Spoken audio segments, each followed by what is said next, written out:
De lo que yo les voy a hablar es de la película de Yo, Daniel Blake de 2016 dirigida por Ken Loach.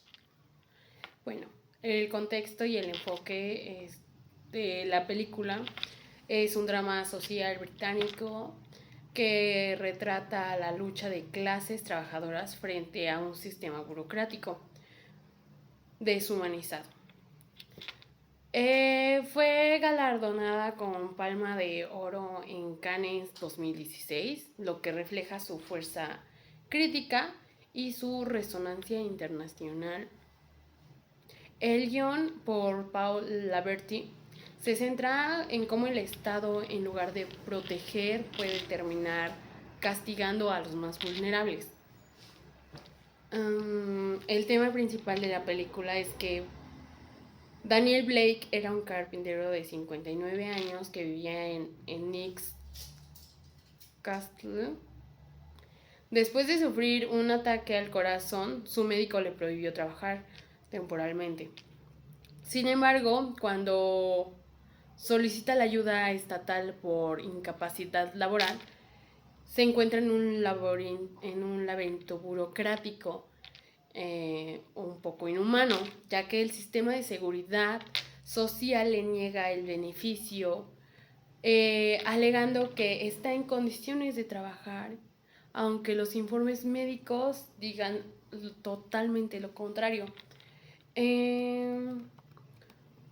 Forzado por esta situación, él se ve obligado a buscar otro empleo para no perder ese subsidio que tiene. Aunque él no está en las condiciones físicas para desempeñar algún trabajo, Daniel es un analfabeto digital que se enfrenta a un sistema que exige trámites en línea, largas llamadas telefónicas, automatizadas, donde la impersonalidad de las instituciones lo excluyen cada vez más. Bueno, el encuentro con Kate y su familia es en el medio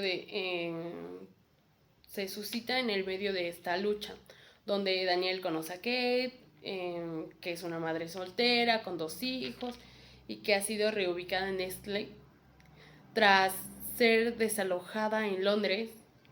Kate también se enfrenta a la precariedad, a la falta de empleo, de alimentos y la humillación de depender de los bancos de comida.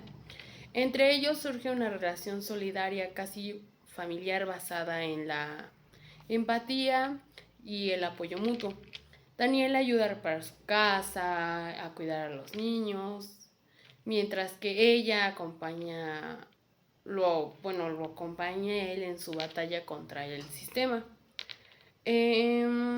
Una de las escenas más duras que ocurre es cuando Kate, desesperada por no tener comida, abre una lata en un banco de alimentos y empieza a comer entre lágrimas, mostrando la crueldad de la pobreza. Bueno, en otro aspecto que sería como el conflicto central de esta película es que expone cómo la burocracia se convierte en un mecanismo social, el Estado representado por funcionarios rígidos y normativas totalmente absurdas. Trata a Daniel y a Kate como, bueno, más bien como no personas con necesidades reales, sino como números dentro de un procedimiento. El intento de Daniel de mantener su dignidad lo enfrenta a sanciones negativas, impotencia, de no ser escuchado. Lo que yo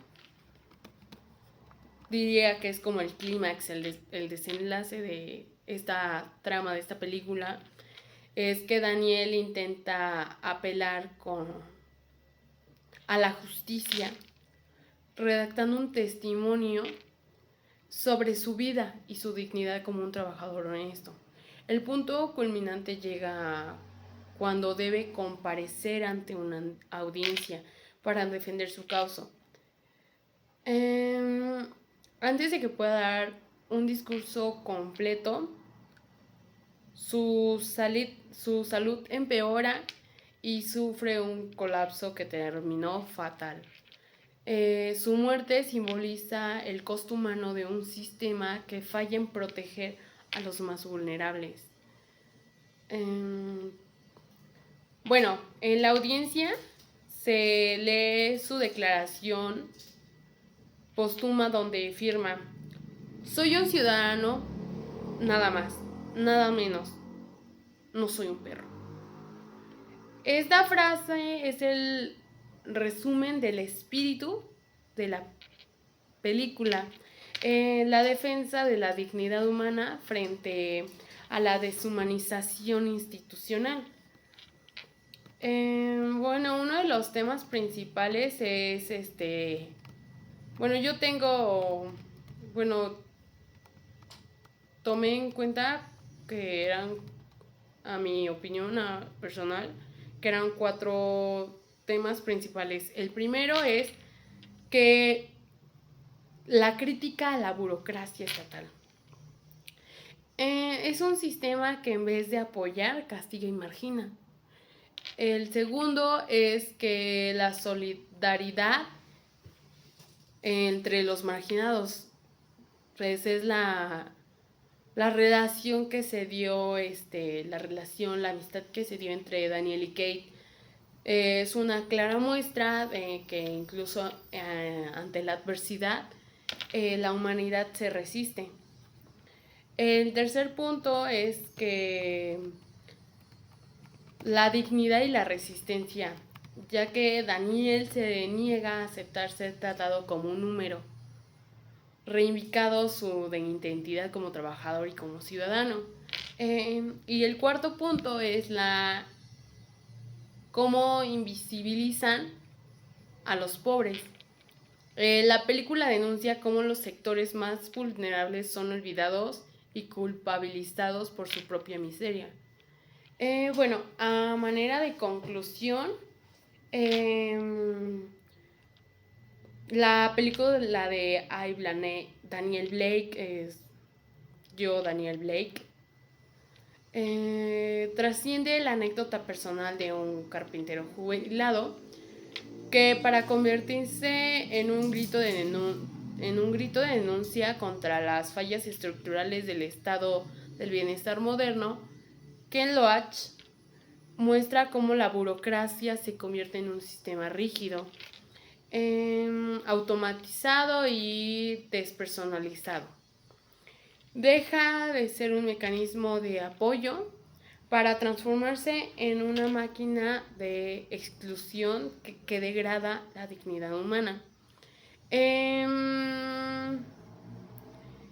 El recorrido de Daniel no solo es la historia de un hombre enfermo que queda atrapado en los trámites imposibles, sino la representación de miles de ciudadanos invisibilizados, culpabilizados de su pobreza y forzados a luchar por sus derechos que deberían de ser incuestionables. Su frase final, que ya la mencioné antes, es la de: no soy un perro, soy un ciudadano. Encapsula la esencia de la película, la exigencia de ser tratado como un ser humano antes de que sea como un número de expediente.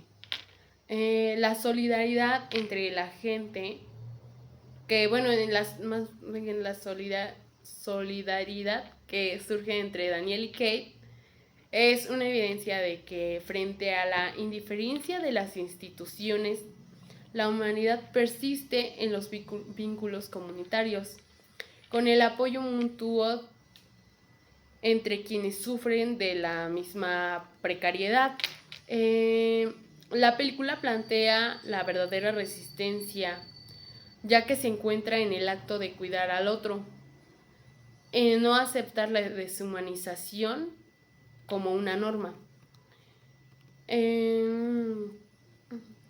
Como última instancia, Daniel no solo es una crítica al Reino Unido y a su sistema de asistencia social, sino es una advertencia sobre lo que ocurre cuando las políticas públicas olvidan su razón de ser, garantizar el bien común y la dignidad de cada individuo.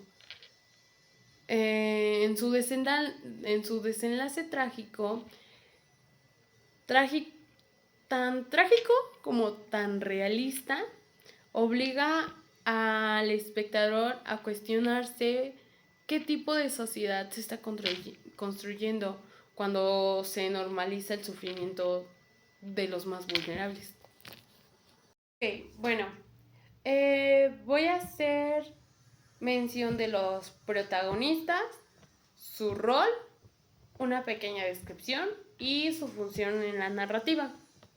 El primero es Daniel Blake, que su rol es el protagonista de la película, y su descripción es que es un carpintero de 59 años que tiene problemas cardíacos, o sea que sufre el corazón. Tras ser declarado médicamente no apto para trabajar, se enfrenta a la negativa del sistema del bienestar británico para otorgarle ayuda. Su función narrativa representa la dignidad del trabajador común, como la lucha contra la deshumanización burocrática y la resistencia frente a la injusticia social.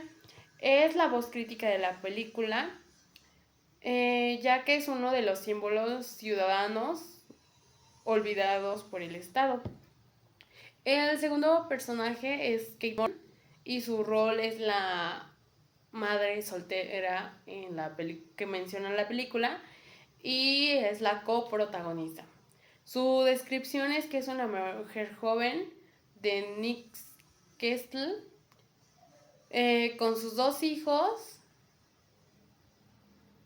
que llega a Newcastle con sus dos hijos tras ser desalojada de Londres y que vive en condiciones precarias y depende del banco de alimentos, que aquí vendría siendo el comedor comunitario. Seguimos con su función narrativa. Es la encarnación de la precariedad contemporánea y la vulnerabilidad femenina en contextos de pobreza. A través de su relación con Daniel, muestra la solidaridad y la lucha por sacar adelante a su familia. La siguiente es Daisy Morgan, que su rol es una de las hijas de Kate. Bueno, la hija de Kate, porque Kate tiene una niña y un niño. Su descripción es que es una niña muy sensible y cariñosa que sufre las consecuencias del desarraigo y la pobreza. Su función narrativa es que representa la inocencia golpeada por las carencias materiales a través de ella. Se muestra cómo las crisis económicas afectan a su familia.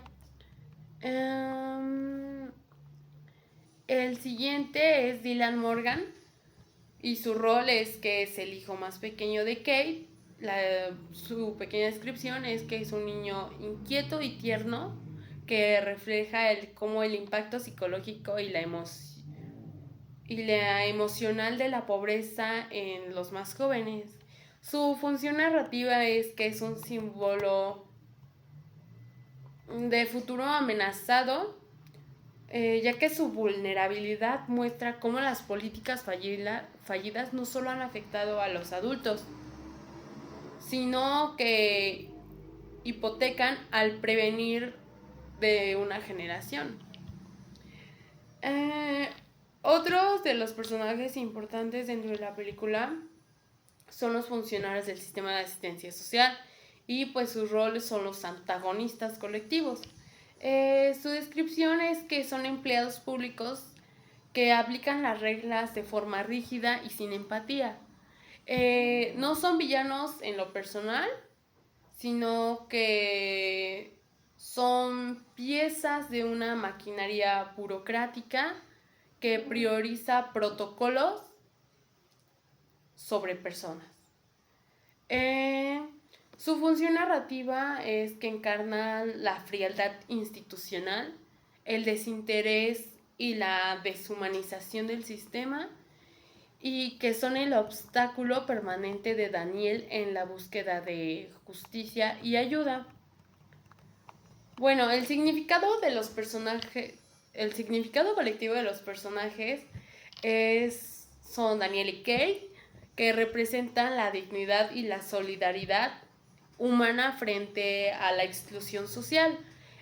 Sus hijos Daisy y Dylan, hijos de Kate, son la inocencia vulnerada, recordando que la pobreza impacta de una forma intergeneracional. Generacional. Y los funcionarios reflejan la cara impersonal del Estado, que puede llegar a fallar en una misión de proteger. Bueno,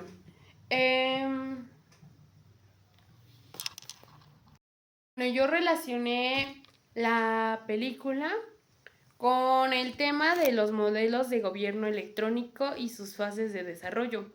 Un análisis desde la teoría política de Manuel Villoria y Álvaro Ramírez. Bueno, el primer punto que voy a tratar es el de el gobierno electrónico y la burocracia digital. Villoria y Ramírez plantean que para el gobierno electrónico surge para mejorar la eficacia, la transparencia y una mejor atención al ciudadano, superando la rigidez de la burocracia tradicional. Sin embargo, la película muestra el lado oscuro.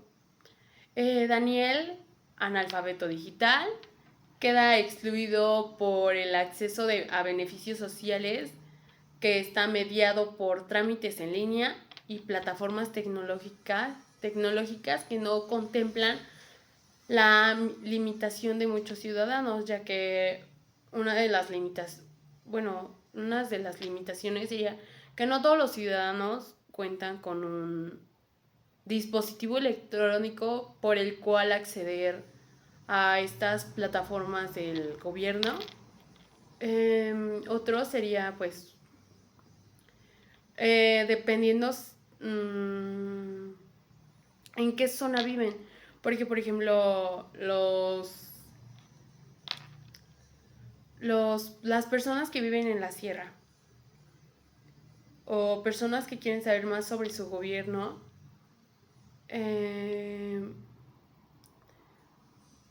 por ejemplo, centrémonos en lo que yo he visto mucho, vi mucho, era cuando se va por la sierra, por carro, cuando vas por la sierra rumbo a Juquila, en Oaxaca, toda la sierra de Oaxaca, que por ejemplo dicen, es que no sabemos qué hacer, es que el gobierno no hace nada, no nos informan y esto y aquello. Para empezar, no tienen los recursos para comprarse tan siquiera un teléfono celular, o sea, y luego, por ejemplo, tampoco hay internet, ni siquiera hay señal en toda esa parte de la sierra de Oaxaca a Juquila. Y lo más cercano a ellos, o sea, como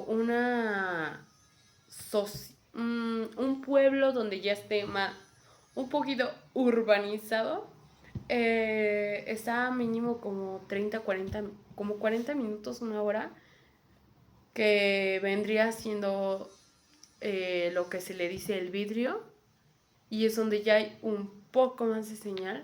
Pero por ejemplo, toda esa gente dice así como que es que queremos saber qué está haciendo el gobierno, es que no se nos informa nada, es que cómo sabemos si no tenemos los medios para saber qué está haciendo el gobierno.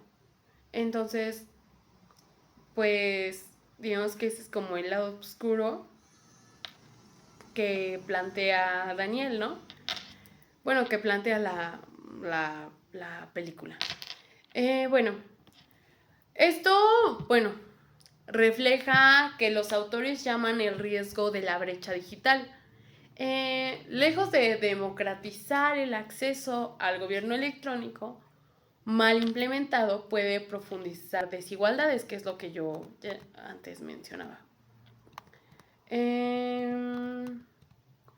Bueno, el segundo punto serían las fases del desarrollo y la película. Villoria y Ramírez hablan de las fases del desarrollo del e-government, que es el gobierno electrónico. La primera punto de ese punto anterior es la información, que el Estado publica datos y requisitos en línea. Bueno, el FLIM, los requisitos están en la web, pero pues Daniel no puede acceder a falta, no puede acceder a ellos a falta de alfabetización digital, que pues no sabe manejar los aparatos que nosotros normalmente manejamos a diario, que a nosotros ya estamos acostumbrados por lo mismo de que ya nos estamos modernizando. Porque, por ejemplo, existen todavía varias personas que ahorita en pleno siglo XXI de zonas más urbanizadas que siguen sin saber cómo hacer tan siquiera una llamada telefónica en un dispositivo. Bueno, la segunda es la interacción, ya que el ciudadano puede comunicarse electrónicamente. Bueno, aquí es que Daniel intenta, pero la interacción reduce a los call centers, que son los centros de atención.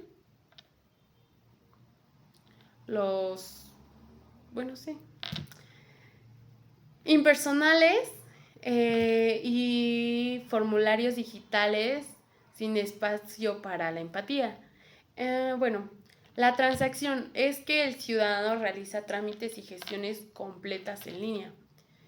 Bueno, en la película el sistema obliga a Daniel a llenar solicitudes electrónicas, pero su incapacidad tecnológica, pues al final de cuentas de ayudarlo, termina excluyendo. Bueno, la transformación es un gobierno centrado en el ciudadano que simplifica los trámites y y te da una mejor calidad de vida. Bueno, en la película este nivel no aparece realmente en la película, porque el sistema no está diseñado en función a personas, sino de la eficiencia administrativa, lo que se genera pues la exclusión social. Bueno, como una conclusión parcial sobre este segundo punto, es que la película evidencia el e-government atrapado en las fases iniciales, que es la información y la interacción, sin llegar a la transformación centrada en el ciudadano. Bueno, como un punto número 3 es la perspectiva desde la teoría política, que es el autor Villoria y Ramírez señalan que el e-government debe fortalecer la legitimidad democrática, reforzando el vínculo de Estado-sociedad. Pero en Daniel Blake ocurre totalmente lo contrario, ya que el sistema automatizado se convierte en una barrera, se pierde el principio de legitimidad porque el ciudadano ya no siente que el Estado lo protege, sino más bien que lo castiga. Esto revela una tensión clave. La tecnología es sin un diseño incluyente y humano, puede erosionar la confianza ciudadana, debilitando el contrato social. Bueno, como cuarto punto es que existe este puente entre la teoría y el cine. Daniel representa a un ciudadano excluido por la brecha digital. Los funcionarios son engranajes del modelo que priorizan normas técnicas sobre la empatía. El sistema de bienestar simboliza un gobierno electrónico que no ha alcanzado la fase de la transformación, sino que es más, se queda como en un modelo tecnocrático sin una justicia social. Y bueno, Launch desde el cine muestra que Villoria y Ramírez advierten en su teoría que el gobierno electrónico no se implementa con visión inclusiva, más bien que puede convertirse en un nuevo mecanismo de exclusión y deslegitimación política. Bueno, como punto número 5 es una conclusión sobre este análisis, que es que la película conecta con un marco teórico que expone los límites del gobierno electrónico, pues mal desarrollado. La falta de accesibilidad y usabilidad, que es pues la exclusión social, la priorización de la eficacia burocrática sobre la dignidad humana y la pérdida de legitimidad política por parte del Estado. Daniel Blake se convierte en un espejo crítico de lo que Villoria y Ramírez plantean. El reto de que el gobierno electrónico evolucione realmente hacia un modelo transformador, que reconozca las necesidades humanas, que cierre brechas digitales y que refuerce el vínculo democrático entre Estado y sociedad, y así.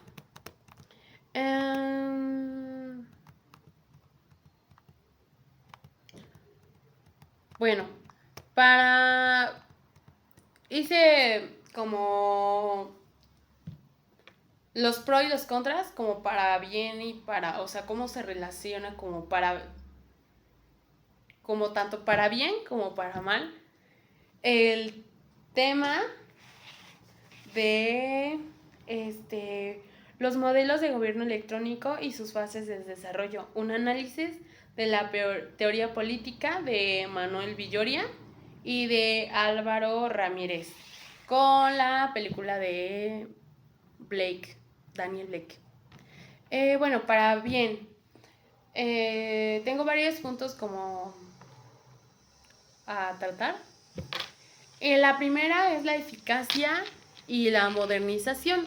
En teoría, el gobierno electrónico facilita que los ciudadanos puedan hacer trámites más rápidos sin la necesidad de desplazarse. Esto conecta con la película porque pues la idea del sistema digitalizado era agilizar la gestión de beneficios sociales, reduciendo la carga burocrática en las oficinas físicas. El segundo punto es el acceso universal en el papel. Si funciona bien, el modelo permite que cualquier tipo de ciudadano en cualquier lugar tenga acceso a la información y a servicios públicos. En el caso de Kate, que es la madre soltera, el hecho de que los procedimientos estén estandarizados en línea significa que en principio su acceso no depende del capricho de un funcionario local, sino de criterios un poco más específicos. El tercer punto es la transparencia y el control. En este sentido, la lógica que vive Daniel refleja una intención inicial de personalidad y objetividad, que es un valor positivo en comparación de un sistema opaco y arbitrario. Bueno, esos serían como los pros, como el para bien, cómo se relaciona. Para mal vendría siendo como los riesgos y problemas evidenciados en esta película de Daniel Blake. El primero es la brecha digital, ya que Daniel pues no maneja las computadoras ni internet y que queda automáticamente pues excluido como del sistema. El autor Villoria y Ramírez advierten la falta de alfabetización digital como genera una desigualdad, que quien no sabe usar la tecnología no puede ejercer plenamente sus derechos. Bueno, el segundo punto es la deshumanización de del servicio público. El sistema en la película se vuelve frío y automático. Los call centers con respuestas pregrabadas, funcionarios incapaces de flexibilizar reglas y lo que en teoría era objetividad en la práctica se convierte en una pérdida de empatía y un trato digno hacia las demás personas, hacia los demás ciudadanos. El tercer punto a tratar es la legitimidad debilitada, eh, ya que en lugar de fortalecer una confianza ciudadana en el Estado, el sistema crea frustración y enojo. La teoría política indica que el gobierno electrónico debe reforzar la legitimidad y la democracia, pero en la práctica Daniel percibe que el Estado lo abandona y lo humilla. Como cuarto punto es la eficiencia en un versus con la justicia social, que el sistema prioriza en la gestión técnica, formularios, tiempos, protocolos, sobre la salud y la dignidad de una persona. Esto es justo lo que los autores Villoria y Ramírez alertan de un modelo tecnocrático mal aplicado que puede convertir la eficacia en un fin en sí mismo, en lugar de ser un medio para que sirva a un ciudadano. Bueno, como una síntesis de esto que les acabo de mencionar es que, pues mira, para bien, la película refleja ideales de los modelos del e-government, que es la eficacia, la estandarización y la transparencia. Y para mal es que muestra los límites, pues reales, así en crudo. La exclusión de los vulnerables, la deshumanización y la pérdida de legitimidad democrática. Bueno, en otras palabras, Daniel Blake es el ejemplo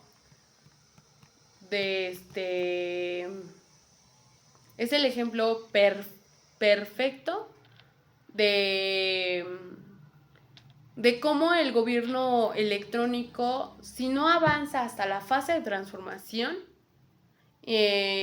hasta la transformación inclusiva, puede pasar a ser solo una herramienta de democratización en un mecanismo de opresión.